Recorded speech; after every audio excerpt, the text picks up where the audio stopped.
All right, a couple of different variations of a reverse tabletop bridge or a hip thrust. We're going to come into that reverse tabletop position. So if you turn your fingers all the way around to face behind you, as the shoulders, as you press and lift up, the shoulders are going to stack over those wrists, but you're going to be able to open up your chest a little bit more. So if you're tight in the shoulders and you have the tendency to turn those fingers around behind you. You can always turn them out to the side. That might be a little more gentle on the wrist.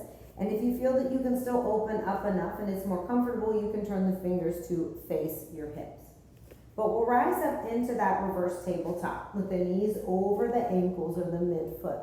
Hips are nice and high. And then the right leg extends out in front.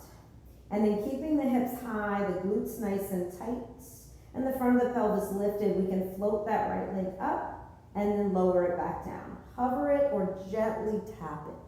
So as you do the reps on this side, keep your core nice and tight. You're strengthening into the back side of the body here, your entire posterior chain, and just make sure that you do reps on both sides, slow and steady.